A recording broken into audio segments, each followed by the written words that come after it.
Yeah, what's good, cryptocurrency fans out there? Welcome back to the Everything Altcoin channel. Today, we're going to be talking about Bittensor TAO.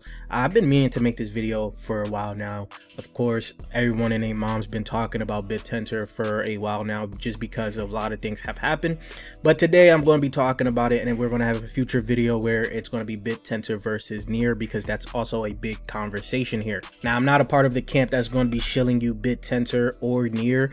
I'm just here just to break down some facts for you guys, help you guys in your DD, your research for Bittensor. So before we get into talking about all of that, I would like to ask you guys, subscribe to the channel if you guys haven't already. We're on the road to 30K subscribers. If you guys would like to help out with that, hit that red subscribe button. Don't forget to like the video. Comment what you guys think down below, and while you guys are down there, you guys can hit that Discord link to join the Discord to continue the crypto conversation we're having daily. And you guys can ask your questions on how does that Patreon group works. As you guys know, we have brought more utility to that Patreon side of things. So it's not just going to be bangers of picks once the market turns around, but you're also going to have some utility in this group here with the Altcoin Chasers HQ. That is going to be the terminal that is going to help you guys do a lot of research in this space here. And you guys can click on that post to figure out everything that the HQ brings you. It tells you everything that the HQ will have. And better yet, you guys can even watch the video on the HQ, the video that I made here. And then once you're ready, you guys can look into the discount code here, aside 2026, to get 40% off your first month, to test out the group, test out the terminal, see if it's for you guys. And let's get right into the video, guys. Now, a lot of you guys should already know what Bittensor is as of right now. I think they have about 128 subnets, which is going to like contribute into the proof of intelligence that they have going for themselves. All these subnets are pretty much competing for the emissions of Bittensor, right? And this conversation came up with Chamath here. This is not too long ago. This was like last month here, where they was talking about TAO, and they brought up Templar. They brought up one of the biggest subnets there, and then there was beef later on where that biggest subnet actually left the entire ecosystem, cashing out nearly 37,000 TAO of worth of subnets, right? They cashed out of SN3, SN39, and SN81. These are the subnets that we're building on TAO here. Now, there's a lot to it. There's way more to it, but I'm sure you'll find it from there, all the Bittensor content creators that are talking about it. So we don't need to cover all of that, but that was like the biggest thing that happened recently for Bittensor. And of course, as an altcoin gets bigger, there's always some kind of drama here, but I already believe that Bittensor is going to definitely beat out this whole drama and things like that for Templar. And even saying that, you guys already can see here a new subnet has come out, pretty much, that has just trained a 3 billion parameter LLM model. So this is huge. Like I said, these are the subnets for Bittensor, are pretty much AI startups that are going to be building on Bittensor, all competing for the Bittensor's token. Now, in Bittensor, they have a bunch of subnets. A lot of these subnets is very good as of right now. Anything that you can find building in AI can also be building in Bittensor. Jay has been talking about it a lot in our live streams, where he's very bullish on Bittensor, and there's a bunch of people that's very bullish on Bittensor as well. Now, Andy here puts out good threads on TAO. If you ever want in-depth readings on TAO, I would say follow Andy TT here, right? He puts out this tweet: TAO is the opening for the first global labor market for intelligence. Now, in this whole article here, he basically talk about intelligence, right? And he brings up Bittensor is the first system in history that lets anyone anywhere participate in the intelligence economy directly. That is what the mining on Bittensor actually means. No hashing, not proof of wasted energy, proof of useful intelligence. You contribute real value to the network, compute, data, models, content, liquidity, code, prediction, earn ownership of an infrastructure through TAO emissions. So he talks about IOTA, SN9 here. If you have a Mac with Apple Silicon, you can download the Train at Home app from the Macrocosmos, right? This is one of the subnets there that can allow you to pretty much earn some tokens, some Bittensor tokens.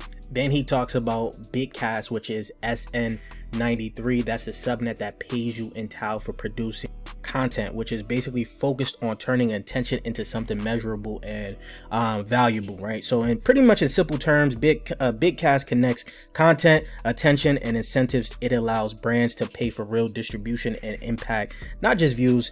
Everything is coordinated and verified through a decentralized net. Now, another one that he brings up is Shoots, which is pretty much similar to Venice. Pretty much it's SN64, which runs a serverless inference for 400,000 users, right? That's another one. There's a bunch of subnets on here that are actually being useful and actually being used, which is very good, right? That brings out more competition in that ecosystem. Now, during that whole time here, you guys can see Milk Road actually has reposted this article here, the bear case for Bittensor. Now, this has gotten some hate, has gotten some, some good positive feedback on it. You can even look at Milk Road's like comment section here. This guy here, Michael D. White, says the entire analysis is based on the assumption that only two subnet, Shoots and Targan, are generating revenue or will ever generate revenue. There are 126 other subnets working towards revenue generation. The analysis is silly and flawed, right? So you guys can go ahead and check all that out just to get a little bear case on Bittensor here, because not everyone is pretty much bullish on Bittensor, and some people see it the opposite. But a lot of people took their time to actually give their take on here, so you got to see some good and some bad about it as well. Now, if you guys remember that rainbow chart, I guess there's a new rainbow chart pretty much for Bittensor as well. Andy puts out this tweet: you're buying TAO below the rising system, just like sideways / consolidation phase, roughly late 2023 into 2024, price chopping between $40 to $100 here. So pretty much he says this is pretty much at a discount here. Green, you're at good value. Yellow, you're at expensive, and then red, you're at the bubble. So we got to the bubble at the peak of like 2024 here. So in 2026, we'll see where this is going to go, but we have talked about this getting to like $1,000 plus, where he thinks this is pretty much the bubble here in terms of TAO, right? So of course, you guys already know we asked Asai what's its thoughts on Bittensor. It's been bullish on Bittensor and it's been bullish on Near, so I had to ask what it thinks about it, right? So what has actually happened? Two near-term catalysts land this week: a new AI model validation subnet launching April 30th and a community AMA on April 28th, plus the official account tease partnership with a leading AI infrastructure provider. 5,000 plus likes on the announcement here, right? On-chain signal is mixed though, right? A 50,000 TAO, that's $12 million wallet move flagged by Look on Chain, right? Some read it as a well positioning for a dump. Others flagged the same wallet moving to a staking wallet, not an exchange. Worth watching, but not conclusive either way. So there's some big moves here with that 50,000 TAO. We'll see what's going to happen with that.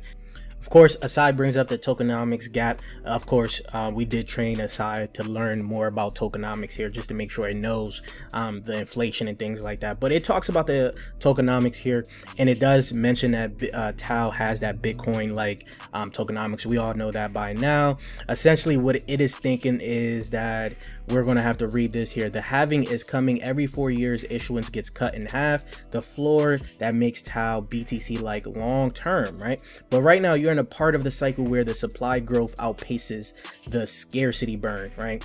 If you buy now, you're betting that A, the market cap floor holds during this emission heavy phase, and B, the halving mechanics hit hard enough at the right time to flip the dynamics. The conviction protocol upgrade is the under the radar catalyst, moving from emission driven incentives to revenue based value accrual would fundamentally change how TAO is valued, from tokenomics thesis to a revenue multiple farming, right?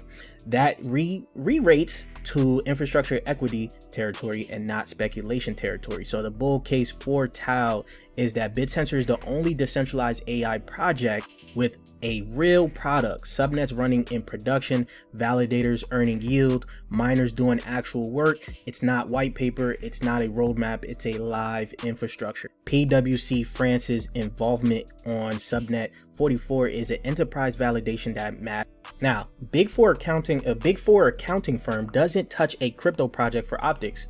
they're running real workloads, right? That's the kind of institutional credential that separates Bittensor from the AI narrative chaff, right? So compare this to every other AI token. Most of them are pure infrastructure plays, right? Which you're going to have your render and Akash, or pure agent speculation. This is where you're going to have your virtuals, AI16Z, and a few other ones, right? TAO occupies a different lane. It's a market for AI output itself. If decentralized AI becomes a real vertical, Bittensor is the exchange where it trades. So that is the pure bull case for Bittensor from Asai. Now, Asai does like Bittensor, and I do believe that decentralized AI is going to be a big thing, especially since this is going to be essentially looking at like the proof of intelligence type of blockchain here, type of altcoin we're going to be looking forward to. Now, of course, it does bring up the bear case for Bittensor here, basically saying, also worth noting, and this is the uncomfortable part, the subnet proliferation is a double-edged sword. More subnets equal more TAO demand for registration and stake, but also more dilution pressure as emission schedules stack. The network is growing, but it is growing faster than it is issuing. Now, I'm pretty much not too bearish on Bittensor. I actually like Bittensor for the long term. I'm in crypto rooting for Bittensor. I believe if you're in crypto, you should be rooting for a certain amount of projects, certain altcoins to actually win out, because that is pretty much going to help crypto as a whole, and Bittensor is one of those plays here. So looking at the conviction scores that Asai gives, long term 6 to 12 months, it is about 72% bullish on Bittensor, because the Bitcoin like tokenomics with a halving schedule, real enterprise validation PWC, and a protocol upgrade that could shift from emissions to revenue accrual. The FDV gap is the actual structural risk, but having math favors long-term holders, right? So it is 72% bullish on Bittensor here. So I want to know what you guys think about Bittensor. How you guys feeling about this? Because a lot of people and their moms is talking about Bittensor, and at one point in time it just seemed like you couldn't go anywhere on crypto Twitter or YouTube without someone talking about Bittensor and how it's the next biggest things. Is it pretty much people shilling their bags to try to get Bittensor higher up so they could sell, or are they really believing that Bittensor is the future for AI? I think Bittensor could become the future of AI, but we're going to look at that versus TAO versus NEAR very soon here. I want to know your thoughts in the comment section down below, and if you guys haven't subscribed already yet, please do so. We're on that road to 30K subscribers, and I'll check you guys later. Peace, YouTube.